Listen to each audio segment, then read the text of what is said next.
আচ্ছা দেখো, এটা তোমাদের সেকেন্ড চ্যাপ্টারটা স্টার্ট করা হচ্ছে। তো সেকেন্ড চ্যাপ্টারের মধ্যে তোমাদের যেগুলো টপিক আছে আমি একটু বলে দিই। দেখো, এখানে টপিকগুলো হচ্ছে study of J operator. J operator ব্যাপারটা কি সেটা জানতে হবে। তারপরে হচ্ছে concept of complex impedance, rectangular and polar form. অর্থাৎ কমপ্লেক্স ইম্পিডেন্স ব্যাপারটা কি, সেটাকে পোলার ফর্মে এবং রেক্ট্যাঙ্গুলার ফর্মে কিভাবে দেখানো যায় সেটা। তারপরে series RLC circuit, RL circuit, RC circuit এবং parallel RL RC RLC circuit, এগুলো দেখানো হবে। Next, series resonance, series resonance এবং প্যারালাল রেজোনেন্স এবং তাদের মধ্যেকার কম্প্যারিজন, এই সমস্ত টপিকগুলো আলোচনা করা হবে। তো প্রথমে আমরা যেটা দেখবো সেটা হচ্ছে study of the J operator. J operator ব্যাপারটা কি। তো বিভিন্ন ভেক্টরকে ভেক্টরকে রিপ্রেজেন্ট করবার জন্য বিভিন্ন রকমের প্রসেস আছে। ঠিক আছে, কোনো একটা ভেক্টর রাশিকে আমরা বিভিন্ন পদ্ধতিতে রিপ্রেজেন্ট করতে পারি। যেমন হচ্ছে সিম্বলিক নোটেশন। সিম্বলিক নোটেশনটা কি জিনিস না, সিম্বলিক নোটেশনে কোনো একটা ভেক্টর কোয়ান্টিটি তাকে অ্যালজেব্রিক্যালি রিপ্রেজেন্ট করা হয় রেক্ট্যাঙ্গুলার কম্পোনেন্টের সাম হিসাবে, রেক্ট্যাঙ্গুলার কম্পোনেন্টের সাম হিসাবে, এবং ট্রিগোনোমেট্রিক ফর্মও হয়, এক্সপোনেনশিয়াল ফর্মও হয় এবং পোলার ফর্মও হয়। তো প্রথমে সিম্বলিক নোটেশন যেটা, সেটা কিরকম ভাবে দেখানো হয়। ধরো কোনো একটা ভেক্টর রাশি, ধরা যাক E1, তাকে আমরা লিখছি A1 প্লাস জে B1। এটা একটা ভেক্টর রাশি হতে পারে। ধরো কোনো একটা ভেক্টর ভেক্টর আমরা এরকম লিখতে পারি, তো A1 প্লাস জে B1। এটা কি বোঝায়, এটা একটা ভেক্টর রাশিকে বোঝায়। এরকম ভাবে আমরা একটা ভেক্টর রাশিকে লিখতে পারি। তো এইরকম ফর্মে যদি কোনো একটা ভেক্টর রাশিকে লেখা হয়, এই ধরনের রিপ্রেজেন্টেশনকে কি রিপ্রেজেন্টেশন বলা হচ্ছে, এটাকে বলা হচ্ছে সিম্বলিক রিপ্রেজেন্টেশন। ঠিক আছে, এটাকে সিম্বলিক রিপ্রেজেন্টেশন বা সিম্বলিক নোটেশন বলা হচ্ছে, অথবা রেক্ট্যাঙ্গুলার ফর্মও এটাকে বলা যেতে পারে। ঠিক আছে, এবার এই যে কোনো একটা ভেক্টর রাশিকে বোঝানো হলো এরকম ভাবে A1 প্লাস জে B1। তো এটাকে আমরা কি রকম ভাবে লিখতে পারি, A1 প্লাস জে B1 কে আমরা এরকমও লিখতে পারি যে এর ম্যাগনিটিউড কত। কোনো একটা ভেক্টর, ধরা যাক আমি ধরে নিলাম এই ভেক্টরটার সমান হচ্ছে সাপোজ পি ভেক্টর। এটা ধরো একটা পি ভেক্টর দিয়ে আমরা A1 প্লাস জে B1 কে বোঝাচ্ছি। তাহলে পি যে ভেক্টরটা, তার ম্যাগনিটিউডকে আমরা কিভাবে রিপ্রেজেন্ট করব, তার মানকে কিভাবে রিপ্রেজেন্ট করব। পি, সেটাকে একটা root over a square plus b square. হ্যাঁ, root over of A1 square plus B1 square, এটা হলো তার magnitude. Root over of A1 square plus B1 square. ঠিক আছে, সো এরকম ভাবে কোনো একটা ভেক্টর রাশিকে যদি বোঝানো হয়, তার ম্যাগনিটিউডকে আমরা কিভাবে পাবো, তার যেগুলো এইরকম নোটেশনে যেটা আছে, নোটেশনাল এইরকম যে নোটেশন, অর্থাৎ রেক্ট্যাঙ্গুলার ফর্মের যে নোটেশন, সেখানে যে দুটো সাম হিসাবে লেখা হয়েছে, অর্থাৎ A1 প্লাস জে B1, তার মধ্যে এ root over of A1 square plus B1 square, টোটালটাকে রুট ওভারের মধ্যে রেখে আমরা পেয়ে যাব ম্যাগনিটিউডটা। এবং এর যদি ডাইরেকশন বার করতে হয়, ডাইরেকশন এর অ্যাঙ্গেল কত হবে, অ্যাঙ্গেলটা কিভাবে বার করে, কোন একটা ভেক্টর রাশি ধরো, tan inverse b by a. হ্যাঁ, ধরো এরকম ভাবে আমরা যদি অ্যাক্সিস ওয়াইজ দেখি, তাহলে এটা আমার এক্স অ্যাক্সিস বরাবর, এক্স অ্যাক্সিস বরাবর আমরা ধরো A1 গেছি, আর ওয়াই অ্যাক্সিস বরাবর আমরা B1 গেছি। তাহলে আমার ভেক্টরটা কি রকম ভাবে হবে, ভেক্টরটা হবে এইটা। ভেক্টরটাকে সাপোজ অন্য কালার দিয়ে দেখাই, রেজাল্টেন্ট ভেক্টরটা ধরো আমরা এরকম একটা কালার দিয়ে দেখালাম। তো এইটাই হলো আমার কি ভেক্টর, এইখান থেকে এইটুকুটা, এটা হলো আমার A1, এখান থেকে এইটুকুটা হলো আমার B1, এবং এই যে জিনিসটা যেটাকে আমরা পি ভেক্টর সাপোজ বলছি, এই ভেক্টরটার নাম আমরা সাপোজ পি ভেক্টর বলছি, এবং আমি এটাকে জে B1 লিখি, তাহলে পি ভেক্টরের ম্যাগনিটিউডটা হয়ে যাবে এটা root over a1 square plus b1 square, এবং এই যে অ্যাঙ্গেলটা পাওয়া যাবে, যে পি ভেক্টরটা কত ডিগ্রি অ্যাঙ্গেলে আছে, তো ট্যান থিটা কি সমান কত হবে? ট্যান থিটা সমান আমরা কি লিখতে পারি বলো? ট্যান থিটা সমান আমরা লিখতে পাচ্ছি, এই যে ত্রিভুজটা পাচ্ছি, এই ত্রিভুজ থেকে আমরা ট্যান থিটা সমান কি পাচ্ছি, যে আমরা তো b1 by a1 b1 by a1, ঠিক আছে, এটা হলো আমার ট্যান থিটা। তাহলে এখান থেকে আমরা থিটা সমান কত পেয়ে যাব? থিটা সমান হয়ে যাবে tan inverse of b1 by a1, tan inverse of b1 by a1।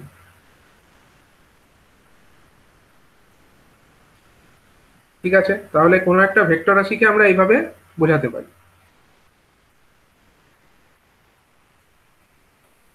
তো এই যে ভেক্টর রাশিকে আমরা এইভাবে বোঝাচ্ছি, তো এখানে আমরা একটা অপারেটর ব্যবহার করছি, তো এই যে যে একটা অপারেটর আমরা ব্যবহার করছি, একটা অপারেটর ব্যবহার করছি, তো আমরা যে, যেটাকে আমরা যখন আমরা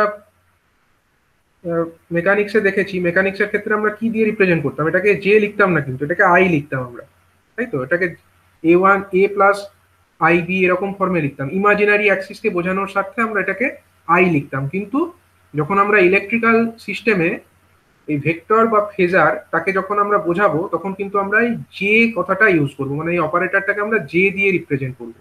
এর কারণ কি? কারণ হচ্ছে ইলেকট্রিক্যাল সিস্টেমের ক্ষেত্রে আমরা আই দিয়ে কি বুঝি, আই দিয়ে জেনারেলি আমরা কারেন্টকে রিপ্রেজেন্ট করি, ঠিক আছে? I stands for current in electrical system. তো যে কারণে কনফিউশনটাকে না রাখার জন্য কি করা হচ্ছে, এখানে আমরা অপারেটর হিসাবে এখানে কি ব্যবহার করছি, অপারেটর হিসাবে আমরা জেটাকে ইউজ করছি, কিন্তু দুটোর প্রপার্টি ওয়াইজ একই। যখন আমরা কমপ্লেক্স অ্যালজেব্রাও করেছি, কমপ্লেক্স অ্যালজেব্রাতে কি হয়, ওখানে আই ইউজ করা হয়, ইমাজিনারি অ্যাক্সিস বোঝানোর জন্য আই কথাটা ইউজ করা হয়, কিন্তু এখানে যে কথাটা ইউজ করা হচ্ছে বা যে অপারেটরটা ইউজ করা হচ্ছে। তো এই যে অপারেটরের সিগনিফিকেন্স কি, যেরকম যেরকম প্রপার্টি আমরা আই এর ক্ষেত্রে দেখতাম কমপ্লেক্স অ্যালজেব্রাতে, যখন আমরা আই অপারেটরটা ইউজ করতাম, তার যে যে প্রপার্টি ছিল সেই সেম প্রপার্টিগুলো কিন্তু এরও থাকবে। ঠিক আছে, কি কি প্রপার্টি ছিল?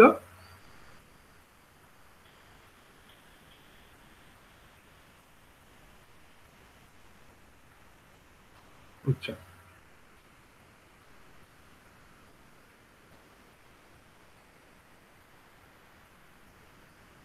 একটা ফার্স্ট যে প্রপার্টিটা আমাদেরকে মনে রাখতে হবে সেটা হচ্ছে যে, তার সঙ্গে যদি আমরা জে গুণ করি, তার মানে কি হয়ে যাবে, দুটো জে কে গুণ করা মানে, যেরকম আমরা কমপ্লেক্স অ্যালজেব্রাতে আই স্কোয়ার করতাম, আই স্কোয়ার সমান কত হতো, আই স্কোয়ার সমান কত হতো, -1 হয়। এরকম ভাবে এখানেও জে স্কোয়ার সমান হবে -1, ঠিক আছে? জে ইন্টু জে অর্থাৎ জে স্কোয়ার, সেটা সমান হয়ে যাবে -1। আর যে অপারেটরটা, এটা দিয়ে আমরা অ্যাকচুয়ালি 90 ডিগ্রি অ্যাঙ্গেলকে বোঝাবো। যদি আমরা শুধু একটা জে কথাটা লিখি, এর মানে এটা আমরা জে তার সঙ্গে কিছু নেই ধরো, তার মানে আমরা কি বলতে পারি, জে ইন্টু 1 আছে, তাই তো? জে ইন্টু 1 কিছু না থাকা মানে জে ইন্টু 1 আছে। তাহলে সেটাকে যদি আমরা একটা কমপ্লেক্স প্লেনে রিপ্রেজেন্ট করতে চাই, তো আমরা কিভাবে রিপ্রেজেন্ট করব তাকে? আমরা অ্যাক্সিস ড্র করব, অ্যাক্সিস, ধরো এটা আমাদের রিয়েল অ্যাক্সিস, ঠিক আছে, এটা আমাদের রিয়েল অ্যাক্সিস আর এটা আমাদের ইমাজিনারি অ্যাক্সিস, ঠিক আছে? তো সেখানে আমরা জেটাকে কিভাবে রিপ্রেজেন্ট করতে পারি, জে সমান হয়ে যাবে আমাদের 1 ইউনিট কোন বরাবর, ইমাজিনারি অ্যাক্সিস বরাবর 1 ইউনিট। তাহলে এইটুকু জিনিসকে আমরা বলতে পারি জে, তাই তো? জে ইন্টু 1 মানে এটার এই দূরত্বটাকে আমরা 1 ইউনিট দূরত্ব ধরলাম, তাহলে এইটুকু যে দৈর্ঘ্যটা আমরা ড্র করলাম ইমাজিনারি অ্যাক্সিস বরাবর, সেইটা সমান আমার কি হলো, সেটা হয়ে যাচ্ছে আমাদের জে। ঠিক আছে, এবার যদি আমাকে বলে জে স্কোয়ার দেখাতে, তাহলে জে স্কোয়ার মানে কি হবে? জে স্কোয়ার মানে হবে যেটা আমাদের জে হয়ে আছে, জে স্কোয়ার যদি আমাকে বলে, এটা সমান আমরা কি বলবো, জে ইন্টু জে, তো জে তার সঙ্গে আবার জে গুণ, তাহলে জে ইন্টু জে মানে কি, এই যে জেটা আছে তার সঙ্গে আবার 90 ডিগ্রি যোগ হয়ে যাবে। তাহলে এটা অলরেডি 90 ডিগ্রিতে ছিল জে, আবার যদি জে স্কোয়ার বলে, তার মানে 90 ডিগ্রি প্লাস 90 ডিগ্রি মানে 180 ডিগ্রি। তাহলে আমাদের জে স্কোয়ার যদি দেখাতে হয় কোন দিকে দেখাবো বলো? জে স্কোয়ারটা আমাদের হয়ে যাবে এই দিকে বরাবর, এই দিক বরাবর আমার হয়ে যাবে জে স্কোয়ার। আবার যদি আমাকে বলে জে কিউবকে দেখাতে হবে, জে এটা আমাদের হয়ে গেল জে স্কোয়ার, ঠিক আছে? এবার যদি বলে জে কিউবকে দেখাতে হবে, তাহলে জে কিউব সমান কত, জে কিউব সমান হয়ে যাবে জে স্কোয়ার যেটা আছে থাকলো, তার সঙ্গে আবার একটা জে গুণ, মানে একটা করে জে গুণ হবে আর 90 ডিগ্রি করে অ্যাঙ্গেল শিফট হয়ে যাবে, তাহলে জে কিউবটা আমার কোন দিক বরাবর হবে, এই দিক বরাবর হবে। ঠিক আছে, এটা হয়ে যাবে আমাদের জে কিউবকে বোঝাবে। আবার যদি আমাকে বলে জে টু দি পাওয়ার 4 বোঝাতে হবে, জে টু দি পাওয়ার 4, তাহলে জে টু দি পাওয়ার 4 মানে আমরা কি বলতে পারি, জে কিউব ইন্টু জে। তাহলে জে কিউব আমার অলরেডি এই দিক বরাবর ছিল, তার সঙ্গে আরো 90 ডিগ্রি অ্যাড হয়ে যাওয়া মানে কোন দিকে হবে, আরো 90 ডিগ্রি অ্যাড হয়ে যাওয়া মানে এই দিক বরাবর হবে। তাহলে এই দিক বরাবর আমরা বলতে পারি জে টু দি পাওয়ার 4। এবার যদি আমরা এর মান নির্ণয় করতে চাই, জে টু দি পাওয়ার 4 এর কিন্তু আমরা অলরেডি একটা মান পেয়ে যাব, সেই মানটা কত বলো, জে টু দি পাওয়ার 4 মানে আমরা এরকম ভাবে যদি এর ম্যাগনিটিউড বার করতে চাই, জে টু দি পাওয়ার 4 মানে হচ্ছে জে টু দি পাওয়ার 2 তার স্কোয়ার। জে টু দি পাওয়ার 2 মানে কত, -1, -1 এর স্কোয়ার মানে হচ্ছে কত, +1। ঠিক আছে, -1 এর স্কোয়ার মানে হচ্ছে +1। একইভাবে জে কিউব যেটা আছে সেটাকে আমরা কি লিখেছি, J square into J, J square মানে কত, -1, -1 ইন্টু জে, তার মানে এটা কত, -j। আবার হচ্ছে জে স্কোয়ার মানে আমরা জানি এটা হচ্ছে অলরেডি -1। ঠিক আছে, তার মানে এই লেন্থটা কত, এটা হচ্ছে -1, এটা কত, -j1, আর এটা সমান কত, এটা সমান হচ্ছে +1, আর এটা হচ্ছে j1। ঠিক আছে, এইভাবে একটা জে অপারেটরকে আমরা প্র্যাকটিক্যালি বুঝতে পারি। যখন আমরা রিয়েল এবং ইমাজিনারি অ্যাক্সিস বরাবর এই জে অপারেটরকে শো করব, তখন আমরা এইভাবে ব্যাপারটাকে ভিজুয়ালাইজ করতে পারি। ঠিক সেরকম ভাবে এখানে একটা ডায়াগ্রাম দেখিয়েছে দেখো। এবার যে জে, সেটা শুধু সিঙ্গেল জেই থাকবে তার কোনো মানে নেই, জের সঙ্গে আমরা অন্য কিছু গুণ করেও রাখতে পারি, কোনো একটা কনস্ট্যান্ট। ধরা যাক জে এর সঙ্গে আমরা ই গুণ করেছি, এখানে ইটা হলো একটা কনস্ট্যান্ট। ঠিক আছে, এবার ই এর জায়গায় 1 2 3 4 কোনো একটা যে কোনো ভ্যালু থাকতে পারে। তাহলে এখানে এই ছবিতে আমরা দেখতে পাচ্ছি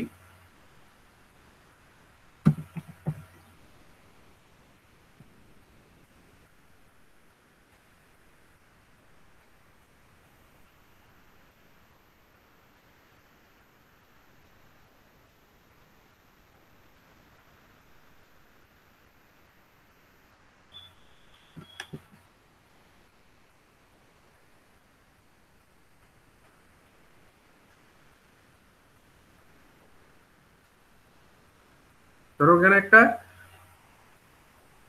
রিপ্রেজেন্টেশন করেছে যেখানে জে এর সঙ্গে ই কে গুণ করেছে, তাহলে জে এর সঙ্গে যদি ই কে গুণ করা হয় সেটা কোন অ্যাক্সিস বরাবর থাকবে, জে ইন্টু ই।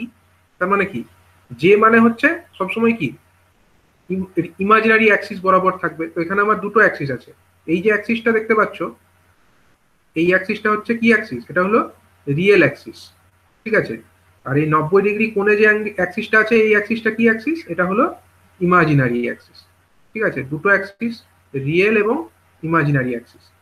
তাহলে দেখো এখানে আমার যে জে ইন্টু ই যেটা বলছে সেটা কোন অ্যাক্সিস বরাবর আছে, জে ইন্টু ই মানে এই 90 ডিগ্রি অ্যাক্সিস বরাবর আছে, এই অ্যাক্সিস বরাবর আছে, ইমাজিনারি অ্যাক্সিস বরাবর।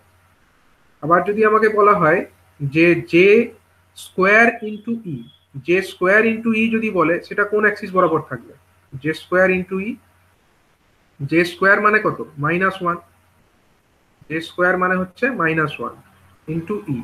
তো -1 সেটা থাকবে আমার জে এর সঙ্গে জে গুণ, তার মানে 90 ডিগ্রি ছিল, 90 ডিগ্রির সঙ্গে আরো 90 ডিগ্রি প্লাস হয়ে গেল, মানে এই বরাবর, এই বরাবর আমার এটা হলো জে স্কোয়ার ইন্টু ই।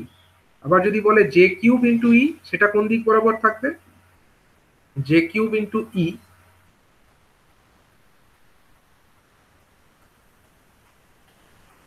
জে কিউব ইন্টু ই মানে হয়ে যাবে কত, মাইনাস অফ জে ইন্টু ই, সেটা হয়ে যাবে আমাদের এই অ্যাক্সিস বরাবর, এই অ্যাক্সিস বরাবর।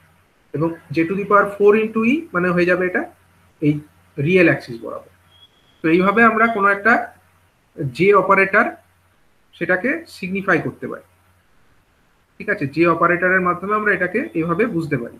তো সামারাইজ যদি ফর্মে আমরা দেখি, তাহলে শুধু একটা মাত্র জে থাকার অর্থ কি, একটা মাত্র জে যদি অপারেটর থাকে তার মানে হচ্ছে 90 ডিগ্রি কাউন্টার ক্লকওয়াইজ রোটেশন। ঠিক আছে, 90 degree rotation in the counter clockwise direction. আচ্ছা, জে এর ভ্যালুটা বলা হয়নি, জে এর ভ্যালু কত, √(-1) তার ফলে জে স্কোয়ার মানে কত হয়ে যাচ্ছে, শুধু -1 হয়ে যাচ্ছে।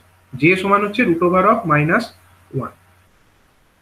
তার মানে শুধু যদি একটা জে থাকে, একটা জে মানে কি, একটা জে মানে হচ্ছে 90° রোটেশন কাউন্টার ক্লকওয়াইজ। কাউন্টার মানে শুরু হবে কোথা থেকে, এই অ্যাক্সিস থেকে শুরু হবে। কাউন্টার ক্লক মানে কোন দিকে, ঘড়ির কাঁটার উল্টো দিকে, এই দিক বরাবর 90° ঘোরা মানে হচ্ছে একটা জে। এবার যদি জে স্কোয়ার থাকে মানে কি, 90° + 90° মানে 180° rotation in the counter clockwise direction. 180° rotation in the counter clockwise direction. তো ব্যাপারটা কিভাবে হবে, এখান থেকে শুরু হবে 180° ঘোরো, 180° ঘোরা মানে এই দিক বরাবর, এই ঘোরা, ঠিক আছে, এখান থেকে ঘুরে এই বরাবর।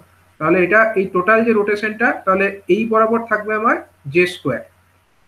এবার যদি বলে জে কিউব, জে কিউব মানে কত, জে কিউব মানে হচ্ছে জে স্কোয়ার ইন্টু জে, মানে 180° ছিলই, তার সঙ্গে আরো 90° কাউন্টার ক্লকওয়াইজ, মানে টোটাল এখান থেকে যদি ধরি 270°।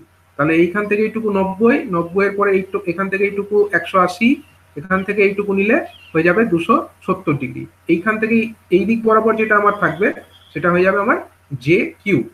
আবার যদি বলে J⁴, J⁴ কোন দিকে থাকবে, J⁴ মানে হচ্ছে জে কিউব যেটা হলো, তার সঙ্গে আরো আবার 90° addition.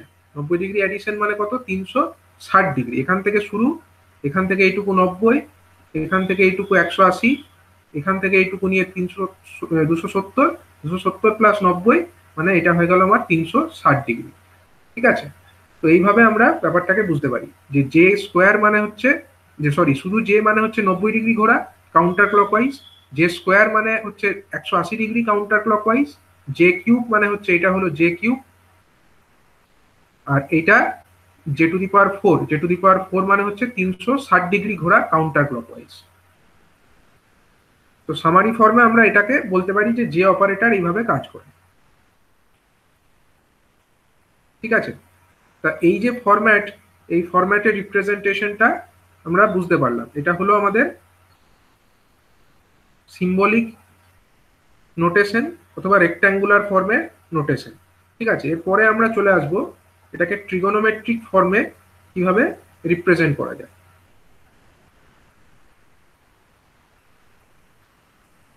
Trigonometric form of vector. ঠিক আছে, কোনো একটা ভেক্টর রাশিকে ট্রিগোনোমেট্রিক ফর্মে কিভাবে বোঝানো যায়। তো দেখো এখানে একটা ফিগার দেখানো হয়েছে, এই যে ফিগারটা দেখতে পাচ্ছ, এই ফিগারে কি বলছে না, এক্স কম্পোনেন্ট অফ ই, ইটা কি, ইটা হলো আমার একটা ভেক্টর রাশি। ভেক্টর অথবা ইলেকট্রিক্যাল সিস্টেমের ক্ষেত্রে একে আমরা ফেজার বলবো। ঠিক আছে, তো এই যে এই ভেক্টরটি, তার এক্স কম্পোনেন্ট মানে কোনটা, এক্স অ্যাক্সিস বরাবর যে কম্পোনেন্ট, এক্স অ্যাক্সিস বরাবর মানে কোন অ্যাক্সিসটা, এইটা হলো আমার এক্স অ্যাক্সিস, এটা হলো এক্স অ্যাক্সিস। ঠিক আছে, এটা হলো এক্স অ্যাক্সিস, আর এই অ্যাক্সিসটা কি অ্যাক্সিস, এটা হলো আমার ওয়াই অ্যাক্সিস। ঠিক আছে, তাহলে এক্স অ্যাক্সিস বরাবর কম্পোনেন্ট কত, যে ভেক্টরটা আছে, ভেক্টরের এক্স অ্যাক্সিস বরাবর কম্পোনেন্ট কত হবে বলো। আমি এটাকে এখানে ড্র করি একবার। একটা ভেক্টর আছে, দুটো অ্যাক্সিস এবং একটি ভেক্টর। এটা ধরো একটা ভেক্টর, ভেক্টর। এই অ্যাঙ্গেলটি কত, এই অ্যাঙ্গেলটি হলো থিটা। তাহলে এই ভেক্টরের এক্স অ্যাক্সিস বরাবর কম্পোনেন্ট কত পেতে গেলে কি করতে হবে, এক্স অ্যাক্সিসের উপরে লম্ব টানতে হবে। এটা হলো এক্স অ্যাক্সিস আর এটা হলো ওয়াই অ্যাক্সিস, ওয়াই অ্যাক্সিসের উপরেও লম্ব টানতে হবে। ঠিক আছে, তাহলে এক্স অ্যাক্সিসের উপরে লম্ব টানার ফলে এই যে কম্পোনেন্টটা আমরা পেলাম এখান থেকে এইটুকু, এটার মান কত বলো, ই cos থিটা, এটা ই cos থিটা, cos থিটা। তাহলে cos থিটা সমান কি, এক্স কম্পোনেন্ট। ঠিক আছে, cos থিটা সমান হচ্ছে এক্স কম্পোনেন্ট। আর এই যে আমার পারপেন্ডিকুলার অ্যাক্সিস মানে এই অ্যাক্সিস, এখানে যে এই মানটা কত, এখান থেকে এইটুকুর মানটা কত বলো, এই মানটা হচ্ছে আমার sin থিটা, sin থিটা। তার মানে ওয়াই কম্পোনেন্ট সমান আমরা বলতে পারি sin থিটা, কারণ এখানে যেটা আমরা পাচ্ছি সেটাই তো আমার ওয়াই অ্যাক্সিসের উপরে, এটাও তো সেমই হবে, এটাও তো আমার sin থিটাই হবে। তাহলে কোনো একটা ভেক্টর রাশি যদি আমরা তাকে দিয়ে রিপ্রেজেন্ট করি এবং সেই ভেক্টর রাশিটি যদি আমার পজিটিভ এক্স অ্যাক্সিসের সঙ্গে থিটা ডিগ্রি অ্যাঙ্গেল জেনারেট করে, তাহলে সেই ভেক্টরটির আমরা এক্স কম্পোনেন্ট সমান বলতে পারি cos থিটা, এবং ওয়াই কম্পোনেন্ট সমান আমরা বলতে পারি ই সাইন থিটা। ঠিক আছে, তাহলে এই ভেক্টরটাকে আমরা কিভাবে রিপ্রেজেন্ট করতে পারি না, এইভাবে আমরা এটাকে রিপ্রেজেন্ট করতে পারি যে কোন একটা ভেক্টর, সাপোজ ই ভেক্টর, ঠিক আছে, ই ভেক্টর, সেটাকে আমরা এরকম ভাবে লিখতে পারি ই ব্র্যাকেটের মধ্যে cos থিটা, মানে সরি আমি এটাকে ভেঙেই লিখি, এক্স কম্পোনেন্ট সমান কত পেয়েছি, এক্স কম্পোনেন্ট সমান আমরা পেয়েছি ই cos থিটা, এক্স কম্পোনেন্ট সমান আমরা পেয়ে গেছি এক্স cos ই cos থিটা, আর ওয়াই কম্পোনেন্ট সমান আমরা পেয়ে গেছি সাইন থিটা, ই সাইন থিটা, তাই তো। কিন্তু যেহেতু এটা ওয়াই অ্যাক্সিস, তো আমরা তো ডাইরেক্টলি যোগ করতে পারবো না। কেন পারবো না? কারণ এটা আমার এক্স অ্যাক্সিস বরাবর আছে আর ওটা ওয়াই অ্যাক্সিস বরাবর আছে। তো যেহেতু ওয়াই অ্যাক্সিসটা কত ডিগ্রি অ্যাঙ্গেল করে আছে, এক্স অ্যাক্সিসের সঙ্গে 90 ডিগ্রি অ্যাঙ্গেল করে আছে, এবং ওয়াই অ্যাক্সিসটা কোন দিকে আছে বলো, এক্স থেকে ওয়াই অ্যাক্সিসে যেতে গেলে আমাকে 90 ডিগ্রি কোন দিকে ঘুরতে হচ্ছে, কাউন্টার ক্লকওয়াইজ ঘুরতে হচ্ছে। কাউন্টার ক্লকওয়াইজ 90 ডিগ্রি ঘোরা মানে কি, 90 ডিগ্রি কাউন্টার ক্লকওয়াইজ ঘোরা মানে জে, একটা জে, তাই তো। তার মানে এখানে একটা জে চলে আসবে, জে ইন্টু ই সাইন থিটা। এই জেটা কেন এলো বুঝতে পারলে? কারণ এটা এক্স অ্যাক্সিসের বরাবর আমরা ই কস থিটা পেয়েছি, কিন্তু ওয়াই অ্যাক্সিস বরাবর আমাকে ই সাইন থিটা লিখতে হবে। কিন্তু লিখতে যাওয়ার আগে আমাকে একটা তো অপারেটর ইউজ করতে হবে, যেহেতু ওটা আমার ইমাজিনারি অ্যাক্সিস বরাবর আছে, এবং যেহেতু আমার এক্স থেকে ওয়াই অ্যাক্সিস যেতে গেলে আমাকে কাউন্টার ক্লকওয়াইজ ঘুরতে হচ্ছে, তার জন্য আমরা এখানে প্লাস জে ইউজ করব ইন্টু ই সাইন থিটা। ঠিক আছে, ইন্টু ই সাইন থিটা। এবং এটাকে একটু সাজিয়ে আমরা এভাবে লিখতে পারি, ই কমন নিয়ে নেব, কমন নিয়ে লিখবো যে ভেতরে cos theta plus J sine theta. ঠিক আছে, cos theta plus J sine theta. তো এইরকম ফরম্যাটে যদি আমরা কোনো একটা ভেক্টর রাশিকে রিপ্রেজেন্ট করি, এ ধরনের রিপ্রেজেন্টেশনকে কি রিপ্রেজেন্টেশন বলা হয়? এটাকে বলা হচ্ছে trigonometric form of a vector. ঠিক আছে, trigonometric form of a vector. তাহলে এভাবেও কোনো একটা ভেক্টর রাশিকে রিপ্রেজেন্ট করা যায়। আর একটা ফর্ম হচ্ছে কি, সেটা হচ্ছে এক্সপোনেনশিয়াল ফর্ম। ঠিক আছে, এক্সপোনেনশিয়াল ফর্ম ব্যাপারটা কি, একটা থিওরেম আছে অয়েলার্স ইকুয়েশন বা অয়েলার্স থিওরেম, যে থিওরেম অনুযায়ী আমরা জানি যে E to the power J theta, E to the power J theta সমান কত, এর একটা ফর্মুলা আছে।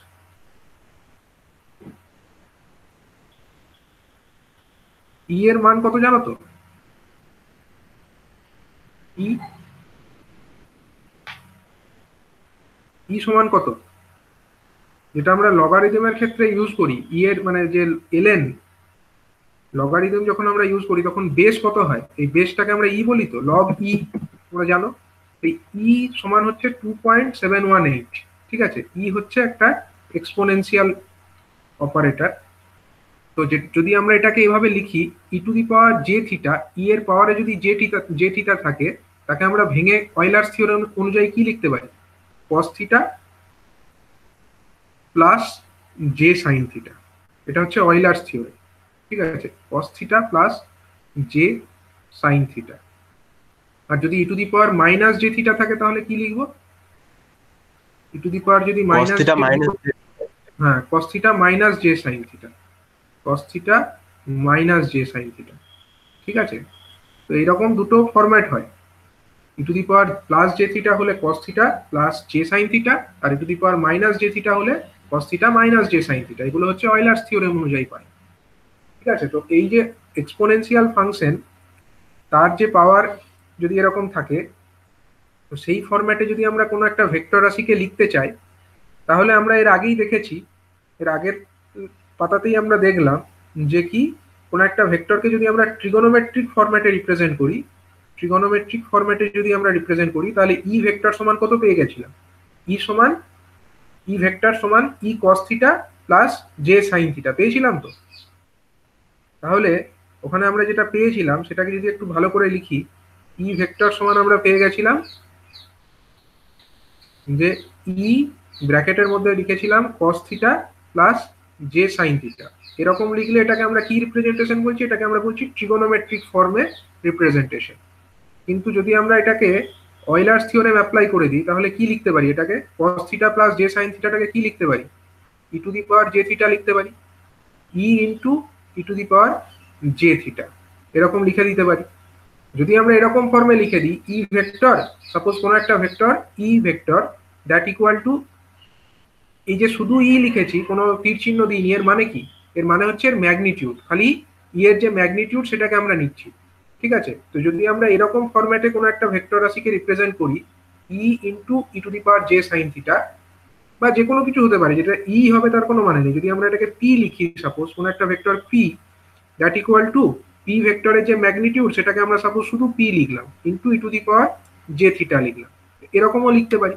তো এইরকম ফরম্যাটে যদি রিপ্রেজেন্ট আমরা করি তাহলে আমরা এটাকে কি রিপ্রেজেন্টেশন বলবো? এটাকে আমরা বলবো হচ্ছে এক্সপোনেনশিয়াল ফর্ম অফ রিপ্রেজেন্টেশন, ঠিক আছে? তো একইভাবে যদি ধরো কোনো একটা ভেক্টর এরকম থাকে, সাপোজ কোনো একটা vector X vector, suppose X vector সমান হচ্ছে X into cos theta minus J sine theta আছে, cos theta minus J sine theta আছে। যদি তোমাকে বলে যেটাকে এক্সপোনেনশিয়াল ফরম্যাটে আমরা কি লিখতে পারি, x into cos theta minus J sine theta আছে, এটাকে আমরা কি লিখতে পারি? তাহলে এটাকে আমরা লিখে দিতে পারি x into E to the power minus J theta, ঠিক আছে? X into E to the power minus J theta. তাহলে এটা হয়ে গেল আমার কি রিপ্রেজেন্টেশন? না এক্সপোনেনশিয়াল ফরম্যাটে রিপ্রেজেন্টেশন। তার মানে হচ্ছে আমরা কোনো একটা ভেক্টর রাশিকে এখনো পর্যন্ত আমরা তিন রকম ফরম্যাট দেখলাম। একটা হচ্ছে সিম্বলিক রিপ্রেজেন্টেশন বা রেক্ট্যাঙ্গুলার ফর্মে রিপ্রেজেন্টেশন, আরেকটা হলো আমার ট্রিগোনোমেট্রিক ফর্মে রিপ্রেজেন্টেশন, এবং আরেকটা হয়ে গেল আমাদের এক্সপোনেনশিয়াল ফর্মে রিপ্রেজেন্টেশন, ঠিক আছে? তিন রকম দেখলাম, আরেক রকম দেখবো। আরেক রকম যে ফরম্যাটে রিপ্রেজেন্টেশন করা যায় কোনো একটা ভেক্টর রাশিকে, সেটাকে বলা হচ্ছে polar form of vector representation. এই পোলার ফর্ম ব্যাপারটা কি? পোলার ফর্মের ব্যাপারটা হচ্ছে কোন একটা এক্সপ্রেশন ই ব্র্যাকেটের মধ্যে লিখছে cos theta plus J sine theta, এটাকে কিভাবে লেখা যায়? না ই অ্যাঙ্গেল থিটা এরকম ভাবেও লেখা যায়, ঠিক আছে? যেখানে অ্যাঙ্গেল, এই যে থিটাটা, থিটাটা কি? এটা হচ্ছে এক্স অ্যাক্সিসের সঙ্গে কাউন্টার ক্লকওয়াইজ কত ডিগ্রি অ্যাঙ্গেল তৈরি করেছে।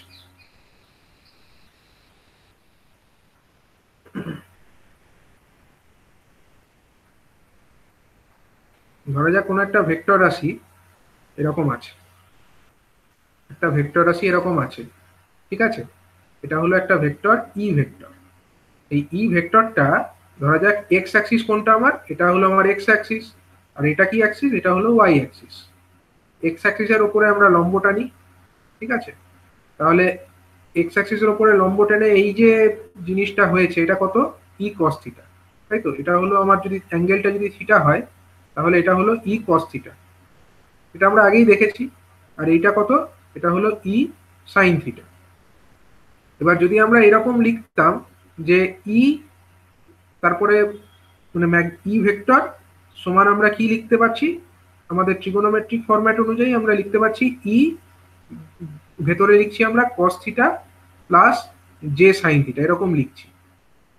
তো এরকম লেখাটাকে আমরা বলছি হচ্ছে ট্রিগোনোমেট্রিক ফর্মে রিপ্রেজেন্টেশন। কিন্তু যদি আমরা এরকম না লিখতে চাই, আমরা আরো একরকম ভাবে একে রিপ্রেজেন্ট করতে পারি বা আরো এরকম ভাবে আমরা একে বোঝাতে পারি। সেটা কি? সেটা হচ্ছে আমরা শুধু লিখব যে ই, তারপরে আমরা এরকম একটা অ্যাঙ্গেল দিয়ে লিখে দেবো থিটা, ঠিক আছে?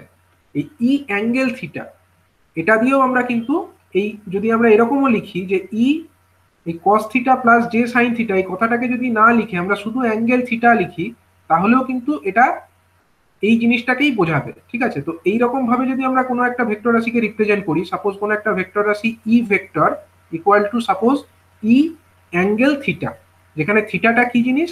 থিটা হচ্ছে যে এই ভেক্টর ইটা, ভেক্টর ই মানে কোনটা? এইটা, এটা তো ভেক্টর ই।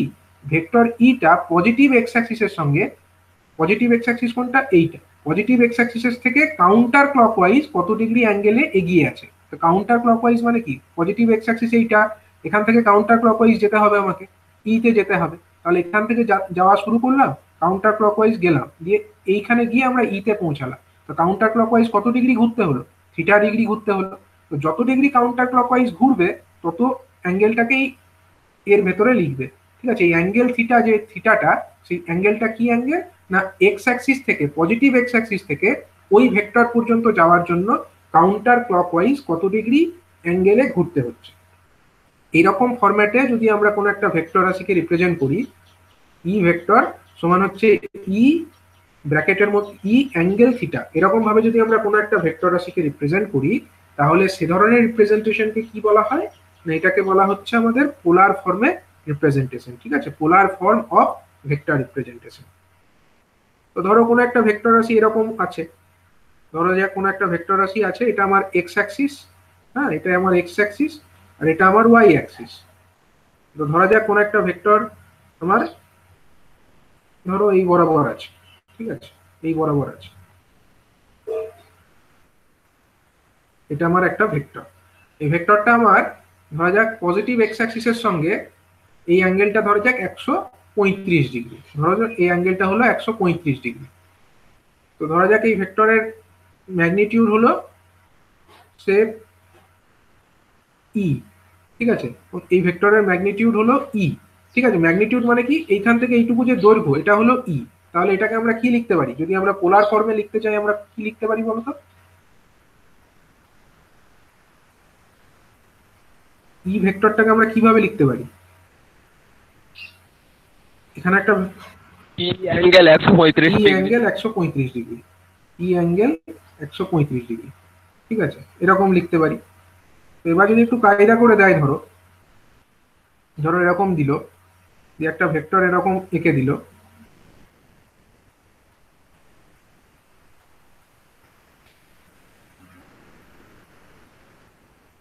এরকম একটা ভেক্টর দিল, দিয়ে বললো সেই ভেক্টরের ম্যাগনিটিউড হলো সাপোজ বলে দিল 10, ঠিক আছে 10, দিয়ে বললো এই অ্যাঙ্গেলটা হলো, এই অ্যাঙ্গেলটা হলো আমার কত ডিগ্রি না 150 ডিগ্রি, বললো যে এই অ্যাঙ্গেলটা হলো 150 ডিগ্রি। বলো দেখি এই ভেক্টরটার মান কত, এই ভেক্টরের ম্যাগনিটিউড হলো 10, এই ভেক্টরটাকে সাপোজ আমরা পি ভেক্টর নাম দিচ্ছি, দিয়ে বলো যে এটাকে পোলার ফর্মে লিখলে আমরা কি লিখতে পারি, পি সমান কত? 10 at an angle of minus 150 degree. হ্যাঁ হ্যাঁ হ্যাঁ sorry, 10 at an angle of -150 degree হবে। কিন্তু মাইনাস কেন, এখানে মাইনাসটা কেন হলো? মাইনাসটা এই কারণেই হলো, স্যার এটা হ্যাঁ ক্লকওয়াইজ হচ্ছে বলে। ক্লকওয়াইজ যেতে হচ্ছে আমার, কিন্তু স্যার এটা 10 অ্যাঙ্গেল 210 তো লিখতে পারি। 210 নয়, ওই 210 উল্টো হচ্ছে, দিকে যদি ঘুরে হ্যাঁ অ্যান্টি হ্যাঁ ক্লকওয়াইজ 210, যদি ঘুরি। হ্যাঁ হ্যাঁ হ্যাঁ হ্যাঁ সেটাও লিখতে পারো। দেখো আমরা এটাকে অ্যান্টি ক্লকওয়াইজ যাচ্ছি বলে 150 ডিগ্রি দিকে যেতে হচ্ছে। যদি ক্লকওয়াইজ যেতাম আমরা এক্স অ্যাক্সিস থেকে, এখান থেকে যদি আমরা ঘুরতাম ক্লকওয়াইজ, তাহলে কত ডিগ্রি ঘুরতে হতো এখান থেকে এখানে আসতে? বলো এই অ্যাঙ্গেলটা কত হতো, সবুজ দিয়ে যেটাকে দেখালাম এটা কত হতো? 360 মাইনাস 360 ডিগ্রি মাইনাস হচ্ছে 150 ডিগ্রি, তাই তো, মানে 210 ডিগ্রি হচ্ছে, ঠিক 210 ডিগ্রি।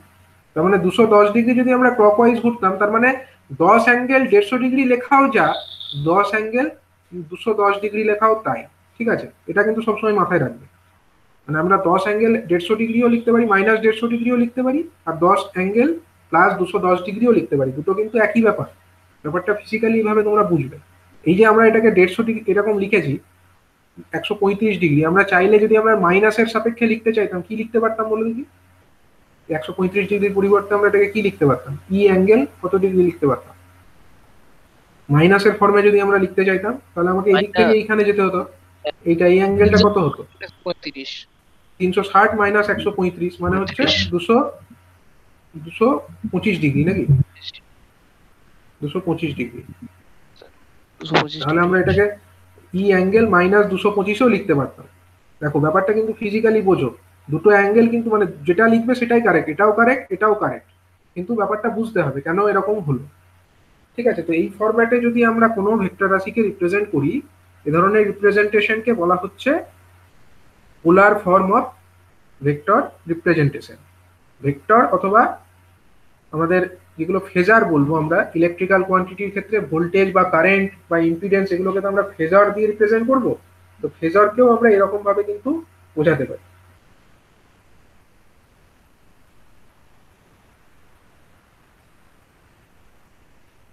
ঠিক আছে, তো এইরকম ভাবে আমরা হ্যাঁ। বিভিন্ন, হ্যাঁ বলো। স্যার ওই যে ভ্যালুটা পাচ্ছি মানে ভেক্টরটা ইটা বা পিটা যেটা পেলাম সেটা আরএমএস ভ্যালু হিসাবে ধরবো না ম্যাক্সিমাম ভ্যালু হিসেবে কনসিডার করবো? এগুলো আরএমএস ভ্যালু হিসাবেই কনসিডার করা হয়। প্রবলেম যখন করাবো তখন আরো ডিটেলসে বুঝতে পারবে। ঠিক আছে,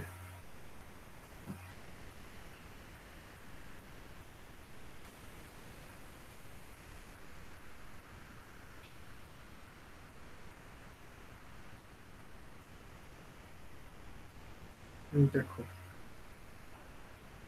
আচ্ছা এই ব্যাপারগুলো তো আগের দিন তোমাদেরকে আমি যখন ক্লাসটা নিয়েছিলাম তখন এক্সপ্লেন করেইছিলাম একবার, যে বিভিন্ন ধরনের যে ইলেকট্রিক্যাল এলিমেন্টস গুলো আছে, যেমন রেজিস্ট্যান্স, ইন্ডাকটেন্স, ক্যাপাসিটেন্স, ঠিক আছে, তাদের ক্ষেত্রে ভোল্টেজ এবং কারেন্টের মধ্যে কি ধরনের সম্পর্ক থাকে সে ব্যাপারটা আমরা আগের ক্লাসে আলোচনা করেছিলাম, লাস্ট যে ক্লাসটা হয়েছিল। তো আমরা আরেকবার দেখে নিই। যদি ধরো একটা এসি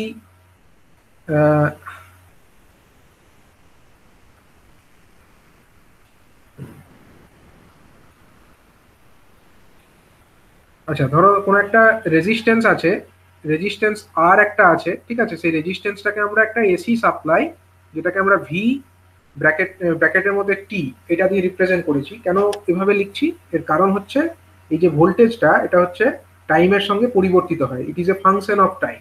তো যে কারণে ভি অ্যাঙ্গেল সরি ভি ব্র্যাকেটের মধ্যে টি কথাটা এরকম ভাবে লেখা হয়েছে, ঠিক আছে। যদি এটা ডিসি হতো তাহলে আমরা এরকম লিখতাম না, আমরা শুধু একটা ভি লিখে ছেড়ে দিতাম। কিন্তু যেহেতু ভি এরকম টি লিখছে, এর মানেই হচ্ছে কিন্তু it is a function of time, ঠিক আছে, it is a function of time.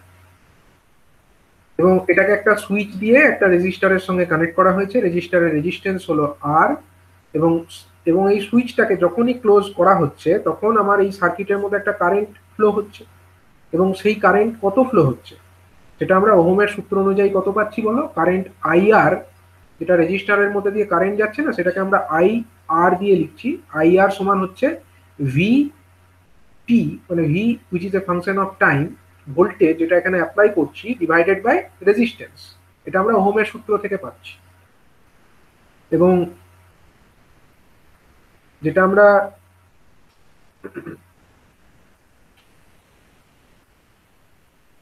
Phasor এটা যে আমরা ডায়াগ্রাম যদি দেখি, এটা যদি আমরা ওয়েভ ফর্মটা দেখি, তো যেহেতু এটা আমার ভোল্টেজ এবং কারেন্টের মধ্যে রিলেশন, তো ভোল্টেজটাকে আমরা ধরো এখানে এই নীল রং দিয়ে দেখিয়েছি। এই নীল রঙের যে কার্ভ সেটা হচ্ছে ভোল্টেজের কার্ভ, ঠিক আছে। Voltage V R which is a function of time, মানে এই যে রেজিস্টারটা আছে সেই রেজিস্টারের অ্যাক্রসে যে ভোল্টেজ ড্রপ হচ্ছে, সেই ড্রপটা কত, যে ভোল্টেজ এখানে অ্যাপ্লাই করা হবে সেটাই এখানে ড্রপ হবে, কারণ আর তো কিছু নেই সার্কিটের মধ্যে, আর কিছু আছে কি, যে ভোল্টেজ আমরা এখানে অ্যাপ্লাই করছি, সুইচের মধ্যে কোনো ভোল্টেজ ড্রপ হয় না, সুইচের মধ্যে ভোল্টেজ ড্রপটাকে আমরা নেগলিজেবল ধরে নেব। তাহলে কারচপের ভোল্টেজ ল অনুযায়ী আমরা এখানে যতটা ভোল্টেজ অ্যাপ্লাই করব সেই ততটা ভোল্টেজ আমার রেজিস্টারের অ্যাক্রসে ড্রপ হবে। এবার রেজিস্টারের অ্যাক্রসে যখন ভোল্টেজটা ড্রপ হবে তখন কত ভোল্টেজ হচ্ছে এখানে, V R which is a function of time, that is equal to কত না R into I M sine omega t, ঠিক আছে, R into I M sine omega T.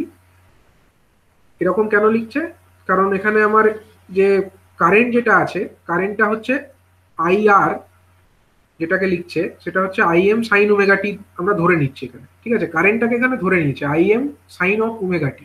মানে হচ্ছে কি, আই এমটা হলো তার ম্যাক্সিমাম ভ্যালু, এই ভ্যালুটা, এই যে ম্যাক্সিমাম ভ্যালু এটা হলো আই এম, এবং সাইন ওমেগা টি কারণ এটা সাইনোসয়েডালি ভ্যারি করছে তার জন্য সাইন ওমেগা টি, ঠিক আছে। তো যদি আমার কারেন্টটা জানা থাকে ভোল্টেজটা তো ইজিলি পেয়ে যাবো। ভোল্টেজটা কিভাবে পাবো, খালি আমরা কারেন্টটাকে রেজিস্ট্যান্স দিয়ে গুণ করে দেবো, তাই তো।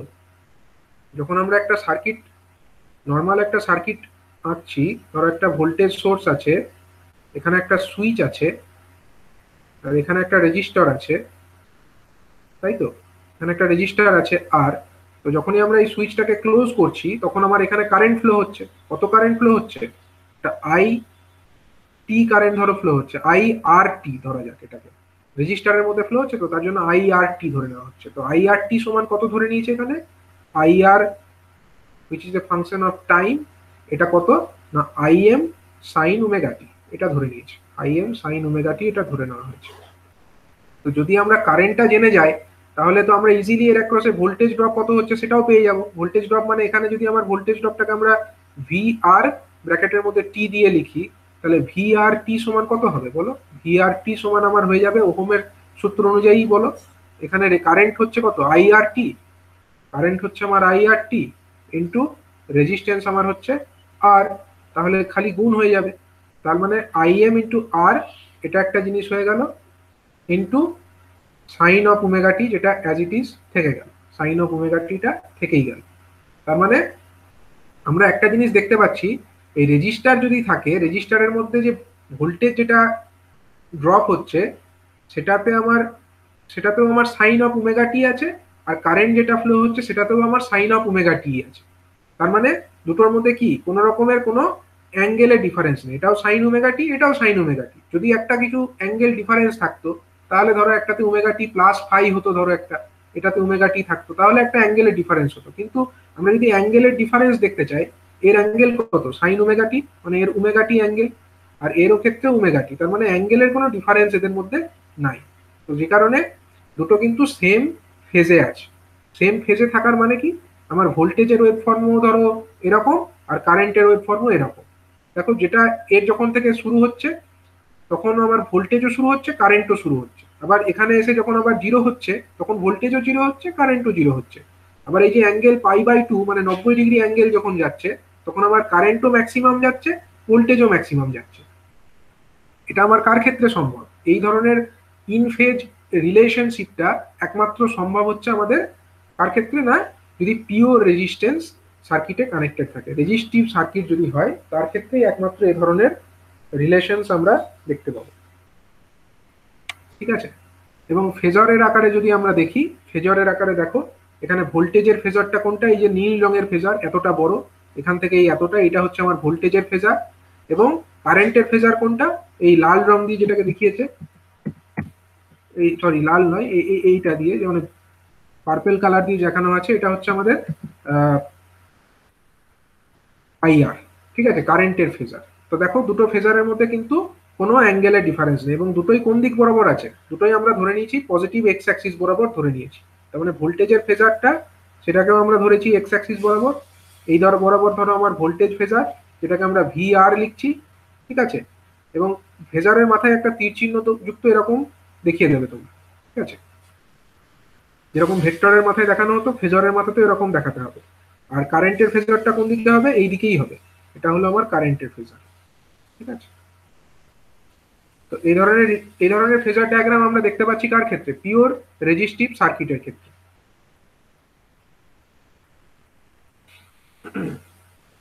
এবং এই যে আমার আরএমএস রিলেশনশিপ যেটা বলেছে, ধরো আরএমএস যেটা কারেন্ট আই, সেটার ভ্যালু কত হবে, আরএমএস যে রিলেশনশিপ তার ক্ষেত্রে আমার কারেন্ট সমান কত, ম্যাক্সিমাম কারেন্টকে √2 দিয়ে ভাগ করতে হয়। সাইনোসয়েডাল যদি ওয়েভ ফর্ম হয়, একটা পিওরলি সাইনোসয়েডাল ওয়েভ ফর্মের ক্ষেত্রে, পিওরলি সাইনোসয়েডাল যদি ওয়েভ ফর্ম হয় তার ক্ষেত্রে আমার ম্যাক্সিমাম ভ্যালু যদি এইটা ধরি, আমরা কারেন্টেরই ওয়েভ ফর্ম ধরা যাক এটাকে, কারেন্টের ম্যাক্সিমাম ভ্যালু ধরা যাক এইটা, এটার ভ্যালু ধরা যাক আইএম।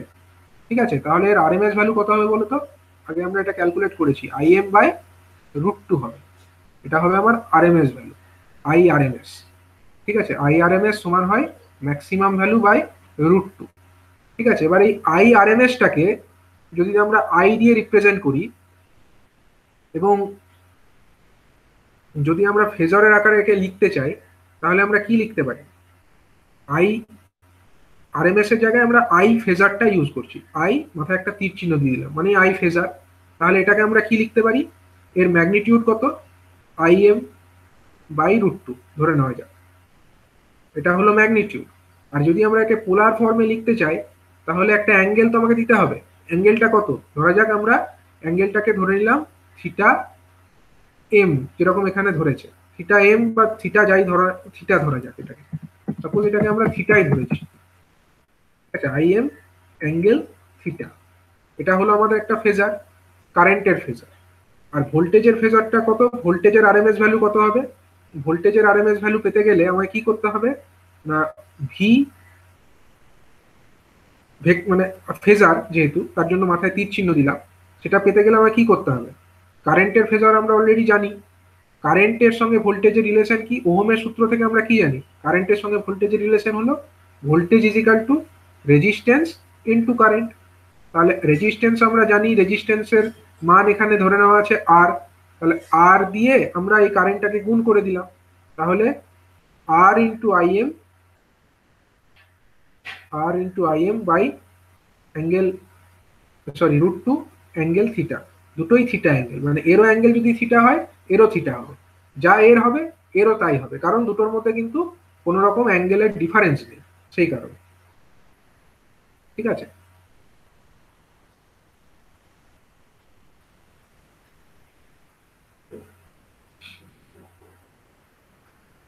আচ্ছা এখানে আমরা একটা টার্ম ইউজ করব, এই যে আমাদের এসি সার্কিট, সেখানে আমরা একটা স্পেশাল টার্ম ইউজ করব যে in both the cases the voltage current relationship is always linear in a pure resistance। Voltage এবং কারেন্টের মধ্যে যে রিলেশনশিপ সেটা তো লিনিয়ারই হয়, এটা পিওর রেজিস্ট্যান্স হলে ভোল্টেজ এবং কারেন্টের রিলেশনশিপ লিনিয়ার। এই কথাটা মানেটা কি, মানে হচ্ছে ভি ভ্যারিজ অ্যাজ আই। ঠিক আছে, ভি ভ্যারিজ অ্যাজ আই। তো এই জিনিসটা কখন হয়, ভি ভ্যারিজ অ্যাজ আই যখন আমার V is equal to I R, ওহমের সূত্র অনুযায়ী। তার মানে এই রিলেশনশিপটা, linear relationship between the voltage and current, এটা এক্সিস্ট করে কার ক্ষেত্রে, না পিওর রেজিস্ট্যান্সের ক্ষেত্রে। পিওর রেজিস্ট্যান্সের ক্ষেত্রেই আমার এই রিলেশনশিপটা এক্সিস্ট করে।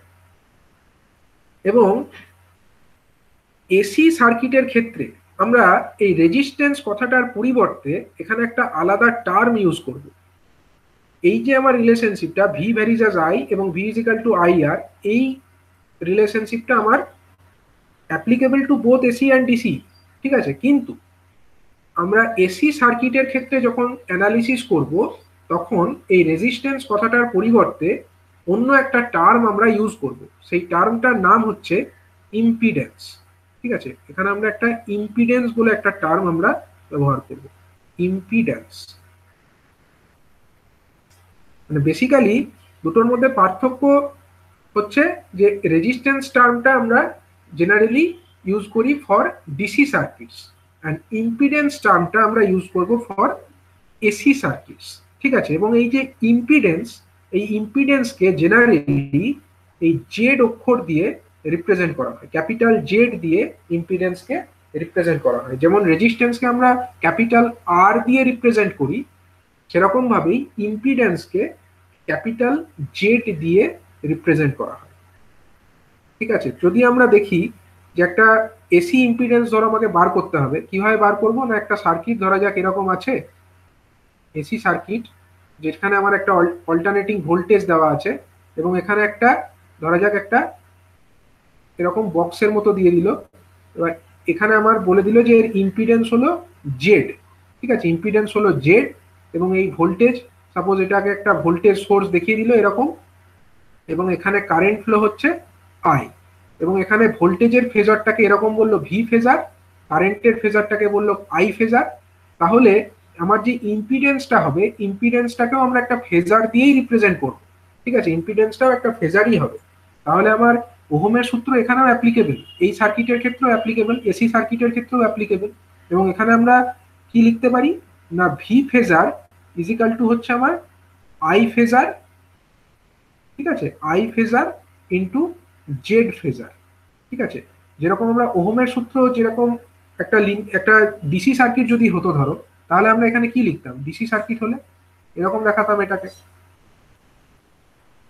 এরকম দেখাতাম। তো এখানে আমরা এটাকে ভি দেখাতাম, এখানে আমরা কারেন্ট দেখাতাম, আর এখানে আমরা রেজিস্ট্যান্স দেখাতাম, এবং আমরা এখানে কি বলতাম, V is equal to I R বলতাম। তাই তো, এই ডিসি সার্কিটের ক্ষেত্রে আমরা এই রিলেশনশিপটার কথা বলতাম। কিন্তু যেহেতু আমরা এখানে ডিসি সার্কিট নিইনি, আমরা এসি সার্কিট নিয়েছি, তার ক্ষেত্রে আমরা রিলেশনশিপটা এইরকম ভাবে লিখবো। এখানে আমার ভোল্টেজটাও হচ্ছে একটা ফেজার, কারেন্টও হচ্ছে একটা ফেজার, এবং ইম্পিডেন্স যেটা, এই যে আমরা রেজিস্ট্যান্সের প্যারালাল যে কথাটা আমরা এখানে ইউজ করছি, যেটাকে আমরা ইম্পিডেন্স বলছি, তো সেই ইম্পিডেন্স হচ্ছে জেড একটা ফেজার। ঠিক আছে, এবং জেড ইজিক্যাল টু আমরা তাহলে এখান থেকে কি লিখতে পারি, জেড ইজিক্যাল টু হচ্ছে ইম্পিডেন্স ইজিক্যাল টু হচ্ছে কত, ভোল্টেজের ফেজার, তাকে আমরা কাকে দিয়ে ভাগ করব, না কারেন্টের ফেজার দিয়ে ভাগ করব।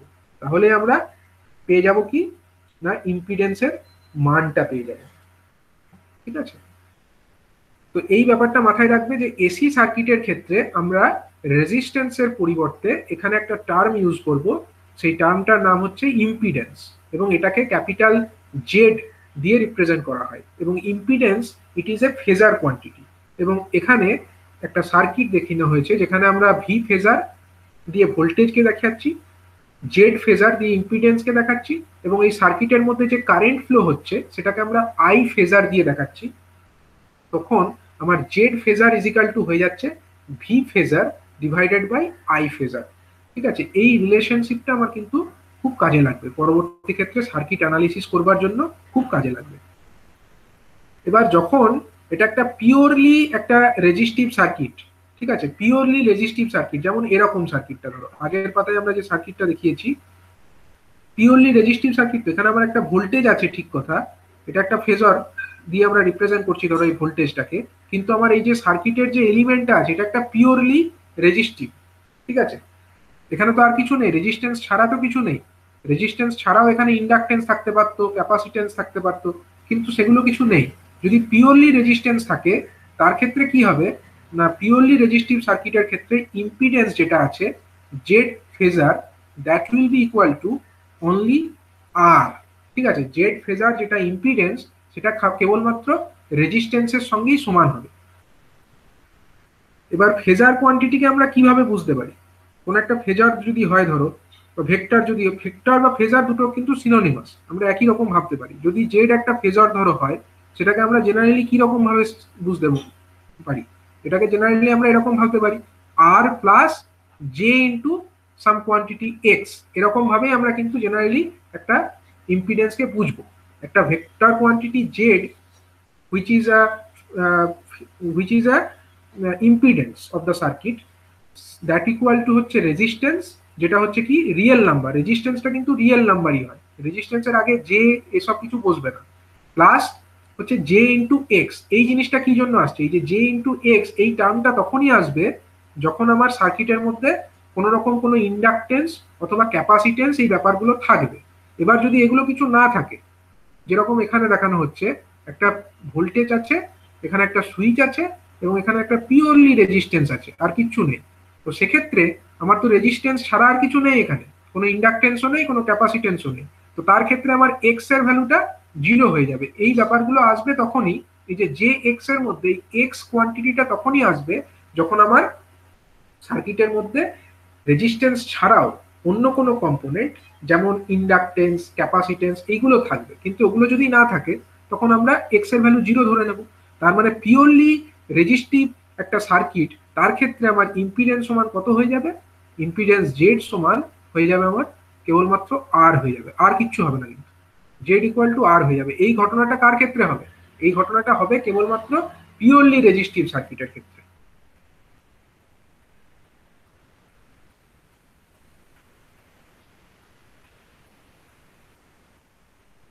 সেখানে একটা এক্সাম্পল, যে এক্সাম্পলটা আগের দিন কি করা হয়েছিল?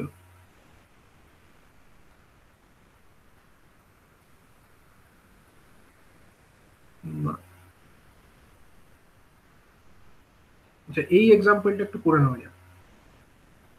আচ্ছা, তোমাদের কাছে সব ক্যালকুলেটর আছে তো? হ্যাঁ স্যার আছে, বলুন। আচ্ছা, সবাই কিন্তু এই ক্লাস যখন করবে ক্যালকুলেটরটা রাখবে, হ্যাঁ, সাইন্টিফিক ক্যালকুলেটর তোমরা ইউজ করবে, কারণ এখানে প্রবলেম সলভ করানো হবে, তো সেগুলো তোমরা নিজেরা করবে।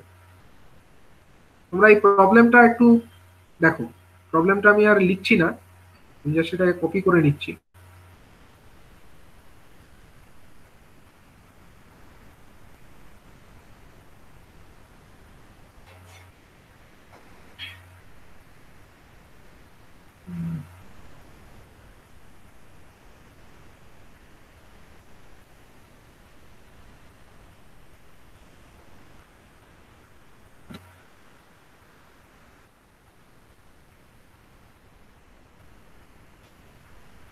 দেখো এখানে প্রবলেমটা দেখো কি বলছে, যে একটা sinusoidal voltage supply which is defined as ভিটি।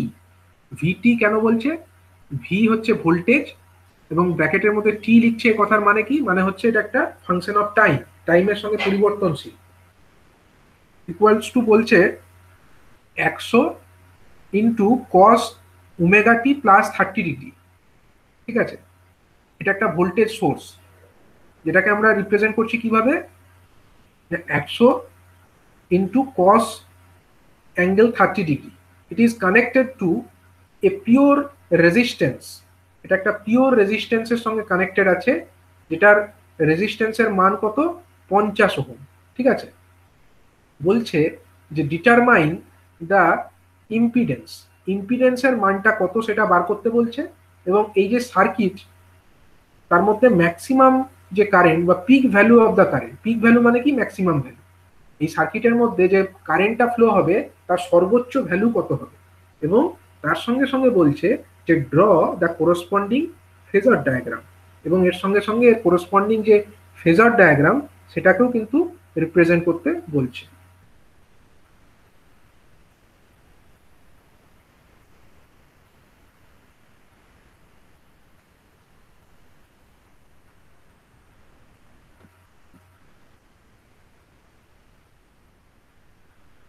ব্যাপারটা এরকম, সার্কিটটা এরকম আছে ধরা যাক, ঠিক আছে। এই সার্কিটের মধ্যে কি বলে দিয়েছে, এখানে একটা ভোল্টেজ সোর্স আছে, এখানে একটা রেজিস্ট্যান্স আছে, রেজিস্ট্যান্সের মান কত 50 ওহম বলে দিয়েছে, ঠিক আছে। এবার বলো যে এই 50 ওহম যদি রেজিস্ট্যান্স হয় আর ভোল্টেজের মানটা কত, এই ভোল্টেজ সোর্স যেটা দেওয়া আছে এর মান কত 100 cos omega T plus 30 degree, এবং এটাকে একটা 50 ওহম রেজিস্টারের অ্যাক্রসে কানেক্ট করেছে। তখন বলছে যে ডিটারমাইন ইটস ইম্পিডেন্স, ইম্পিডেন্স কিভাবে বার করে, ইম্পিডেন্স কিভাবে বার করে বলো। Z is equal to V by I. V, আচ্ছা ভি, ভি ভেক্টর বা V phasor is equal to কত, আই ফেজার, তাই তো। পিক ভ্যালু অফ দ্য কারেন্টও তো বার করতে বলেছে, আই ইন্টু আর, এটা আমরা বলতে পারি তো, বা আই ইন্টু জেড আমরা বলতে পারি, আই ইন্টু জেড আমরা বলতে পারি, তাই তো, I vector into Z vector, আমরা এটাই আমরা জেনারেল রিলেশন একটা এসি সার্কিটের ক্ষেত্রে মনে রাখি, ঠিক আছে। এটা আমাদের জেনারেল, ইন জেনারেল একটা রিলেশন আমরা সবসময় মনে রাখি। এবারে বলো এখানে আমার জেড সমান কত, ইম্পিডেন্স সমান কত, জেড সমান আর হবে কারণ এটা পিওর রেজিস্টিভ সার্কিট বলে, পিওর রেজিস্টিভ সার্কিট, এখানে আর কিছু নেই তো, শুধু রেজিস্ট্যান্সই আছে, আর প্লাস জে এক্স হয়, কিন্তু এখানে এক্স বলে তো আমার কিছু নেই, রেজিস্ট্যান্স ছাড়া তো আর কিছু নেই, তার মানে আরই হবে, তার মানে 50 ওহমই হবে। ইম্পিডেন্সের ইউনিটও কিন্তু রেজিস্ট্যান্সের যা ইউনিট, ইম্পিডেন্সের ইউনিট কিন্তু সেম, এটা মনে রাখবে, ইউনিটটা সবসময় ভাইটাল, 50 ওহম, ঠিক আছে। এটা হলো আমার ইম্পিডেন্স, তাহলে একটা অ্যান্সার হয়ে গেল, ডিটারমাইন দ্য ইম্পিডেন্স কত না 50 ওহম। এবার বলছে যে pick value of the current, এই যে কারেন্ট যেটা ফ্লো হচ্ছে তার পিক ভ্যালু কত। আচ্ছা এখানে যে আমার ভোল্টেজটা দেওয়া আছে, ভোল্টেজ সমান কত বলে দিয়েছে, বলে দিচ্ছি 100 cos omega T plus 30 degree. এটাকে আমরা কিভাবে লিখতে পারি জানো, 100 cos ওমেগা টিকে 100 অ্যাঙ্গেল 30 ডিগ্রি এরকম ভাবে আমরা রিপ্রেজেন্ট করব। ওমেগা টির সঙ্গে যদি ফাই অ্যাঙ্গেল থাকতো, সাপোজ কোনো একটা ভেক্টর যদি এরকম হতো, ভি যদি আমার ধরো কোয়ান্টিটিটা এরকম থাকতো, VT is equal to VM sine of বা কস অফ, সাইন বা কস যাই হোক না কেন, সাইনোসয়েডাল বা কোসাইনোসয়েডাল যাই হোক না কেন, sine of omega T plus 30 degree যদি থাকতো, এটাকে আমরা কি লিখতে পারতাম, এটাকে আমরা লিখতে পারতাম হচ্ছে ভিএম অ্যাঙ্গেল প্লাস 30 ডিগ্রি, এরকম আমরা লিখতাম, ঠিক আছে। সিমিলারলি যেহেতু আমার এখানে সাইন নেই, এখানে কস আছে, তাতেও কোনো অসুবিধা নেই, এখানেও আমরা কি লিখবো, এই ভি ফেজার যেটা আমাদের আছে দ্যাট ইকুয়াল টু কত হবে 100, এই ম্যাক্সিমাম ভ্যালু যেটা আমার সেটা 100ই থাকলো, অ্যাঙ্গেল 30 ডিগ্রি, ঠিক আছে।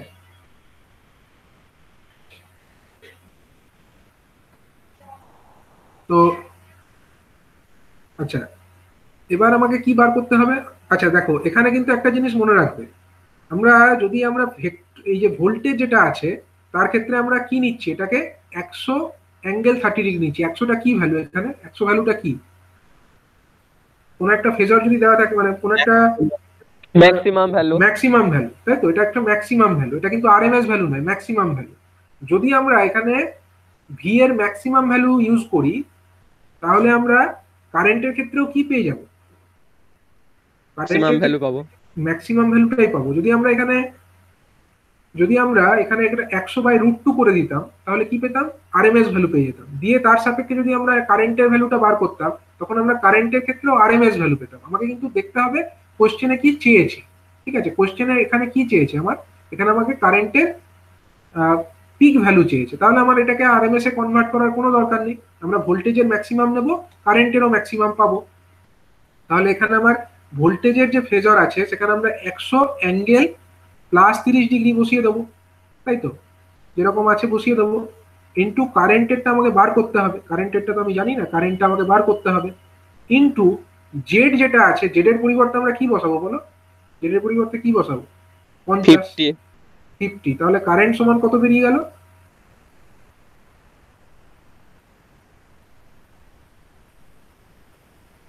টু অ্যাঙ্গেল, মানে দেখো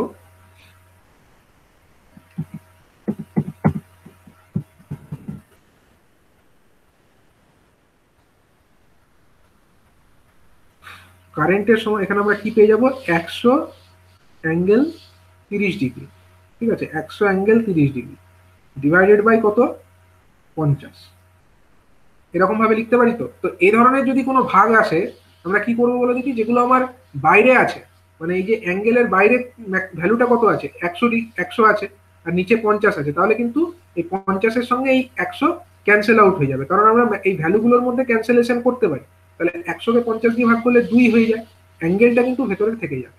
2 অ্যাঙ্গেল 30 ডিগ্রি, এটা আমাদেরকে মনে রাখতে হবে। কোনো একটা মানে এরকম যদি ফর্মে থাকে, এটা এটা কি ফর্মে রিপ্রেজেন্টেশনটা করেছি আমি, ফেজারটাকে কি ফর্মে, এটাকে কি ফর্ম বলে আজকে ডিসকাস করা হয়েছে এই ধরনের পোলার ফর্ম। রিপ্রেজেন্টেশনকে?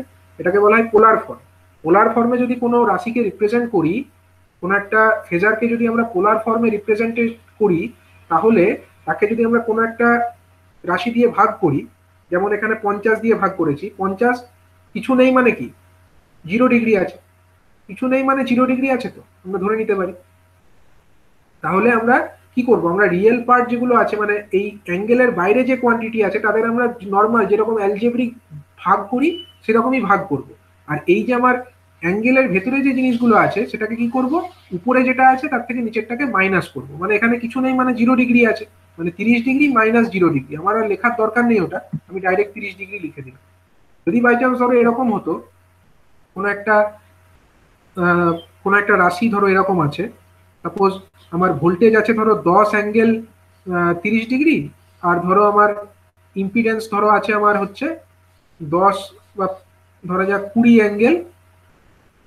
অ্যাঙ্গেল ধরো আমার 10 ডিগ্রি আছে। তখন আমরা কি করবো বলো দেখি, যদি আমার এরকম ভাগটা হতো? ভাগের নিয়মটা হচ্ছে, কোনো পোলার ফর্মে থাকা রাশি তাদের যদি আমাদেরকে ভাগ করতে হয়, তখন নিয়ম হচ্ছে রিয়েল কোয়ান্টিটি, মানে যেগুলো আমার পোলার রাশির মধ্যে যে ম্যাগনিটিউড পার্টটা আছে তাদের মধ্যে আমরা নর্মাল বীজগাণিতিক ভাগটা করব। মানে 100-কে 20 দিয়ে ভাগ করব, কত হয়? 5 হয়ে যায়। 5 হয়ে যাবে, এবং ভেতরে যেটা আছে এখানে 30 ডিগ্রি মাইনাস 10 ডিগ্রি হয়ে যাবে অ্যাঙ্গেলটা। ঠিক আছে, 30 ডিগ্রি মাইনাস 10 ডিগ্রি হয়ে যাবে। ঠিক আছে, এই জিনিসটা মনে রাখবে। তাহলে ফাইনাল অ্যান্সার কত আসবে? 5 অ্যাঙ্গেল 20 ডিগ্রি চলে আসবে। ঠিক আছে, যদি গুণ করতে হতো, ধরো ধরো আমরা গুণ করছি, ধরো 100 অ্যাঙ্গেল 30 ডিগ্রি, তার সঙ্গে আমরা 20 অ্যাঙ্গেল 10 ডিগ্রি গুণ করছি, তখন কি হবে? স্যার ওটা তো স্যার যোগ হয়ে যাবে অ্যাঙ্গেলটা। অ্যাঙ্গেলটা কিন্তু তখন যোগ হয়ে যাবে। ঠিক আছে, তার মানে তখন আমার হয়ে যাবে মানে রিয়েল পার্ট যেগুলো আছে, মানে যেগুলো বাইরে আছে অ্যাঙ্গেলের, 100 আর 20 গুণ করলে কত হয়? 2000 হয়। 2000টা নর্মাল গুণ হয়ে গেল।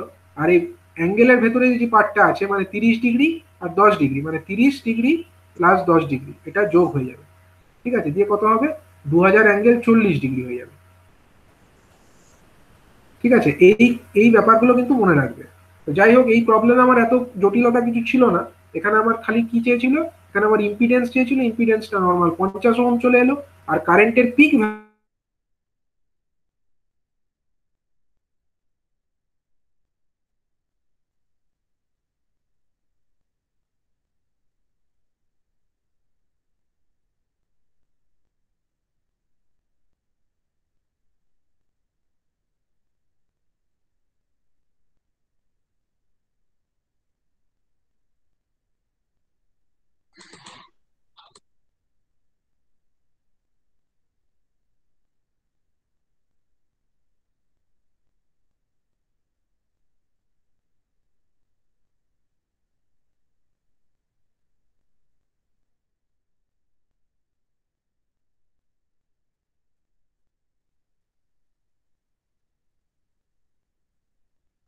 Hello sir. हेलो। গেছে আবার।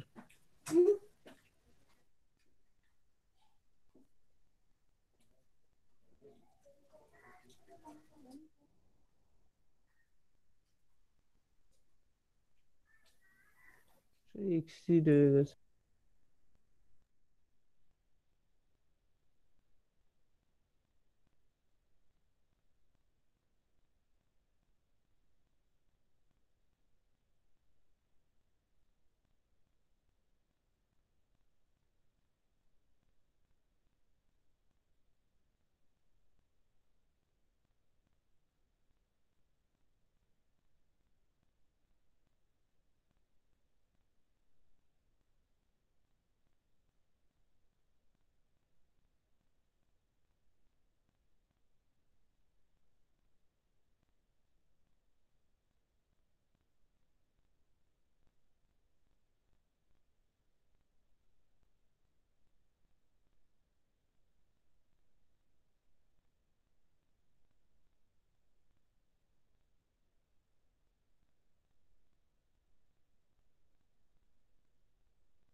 Hello sir.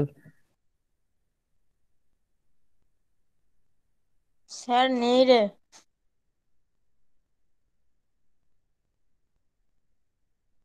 স্যার গ্রুপে এসএমএস করেছে, দেখ একটু পরে স্যার জয়েন হবে।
कंप्यूटर का स्क्रीनशॉट लेना।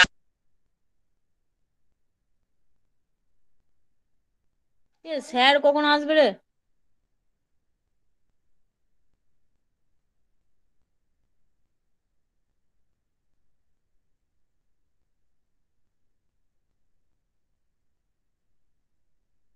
उसके बाद आप इस इमेज को सेव कर सकते हैं और उसके बाद इसे एक स्क्रीनशॉट की तरह यूज कर सकते हैं।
হ্যালো, স্যার শোনা যাচ্ছে।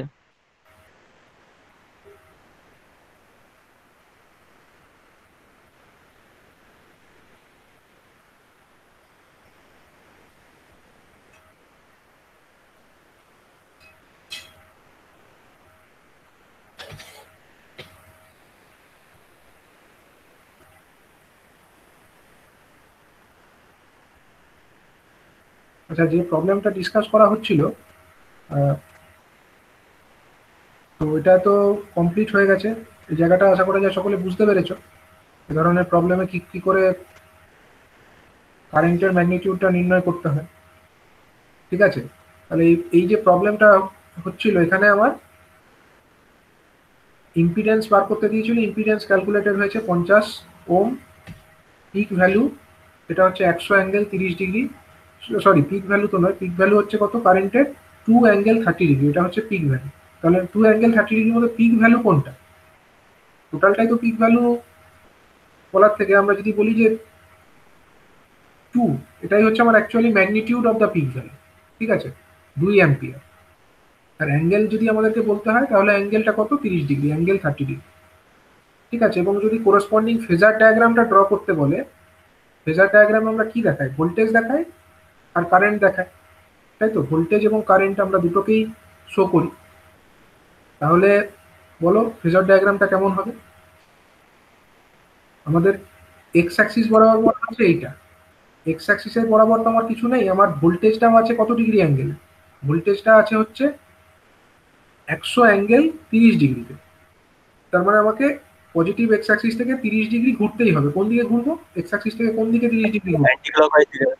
অ্যান্টি ক্লকওয়াইজ, মানে এই দিক বরাবর। তাহলে অ্যান্টি ক্লকওয়াইজ ঘুরে নাও 30 ডিগ্রি। তাহলে এই বরাবর ধরা যাক এই একটা লাইন আমরা টেনে দিলাম, এই লাইনটা হয়ে গেল আমাদের ভোল্টেজের ফেজার। ঠিক আছে, এটা হলো আমার ভোল্টেজের ফেজার। এর মান কত? এর মান হচ্ছে 100 100 angle 30 degree. 100 angle 30 degree, 100 into নয় কিন্তু 100 অ্যাঙ্গেল 30 ডিগ্রি।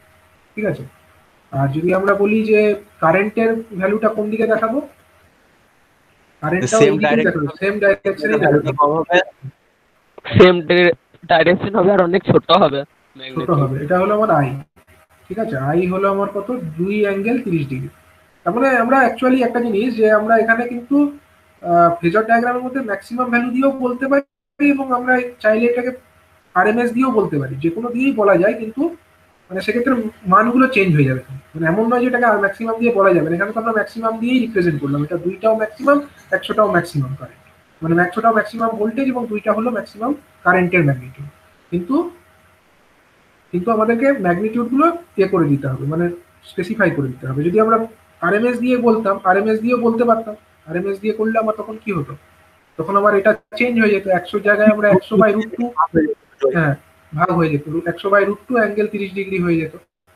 আর যখন যদি আমরা এটাকে কারেন্ট দিয়ে বলতাম, তখন কারেন্টটাকেও আরএমএস দিয়ে বললে 2/√2 মানে হচ্ছে √2, শুধু অ্যাঙ্গেল √2, মানে 2/√2 মানে কি? উপরে √2 থেকে যেত, খালি √2 অ্যাঙ্গেল 30 ডিগ্রি অ্যাম্পিয়ার, এটা কারেন্ট হয়ে যেত। ঠিক আছে, এবং এটা ভোল্টেজ হয়ে যেত। তো এরকমও হতে পারে, তবে আমরা এরকম ভাবে এটাকে ফেজরটাকে রিপ্রেজেন্ট করতে পারি। ঠিক আছে, ফেজর ডায়াগ্রামকে আমরা এইভাবে রিপ্রেজেন্ট করবো। এটাই করা ভালো, কারণ এখানে ভোল্টেজটাও আমার ম্যাক্সিমামে আছে, কারেন্টটাও ম্যাক্সিমামে আছে, এবং আমরা এই ভ্যালুটা এখানে ক্যালকুলেট করে দেখলাম। ঠিক আছে, তো এইরকম ভাবে এই ধরনের প্রবলেমকে আমরা সলভ করতে পারি। তো পরের দিন আমরা আরো ডিটেলসে অন্যান্য ধরনের যে সার্কিট, তাদের ক্ষেত্রে কিছু প্রবলেম সলভ করব। ঠিক আছে,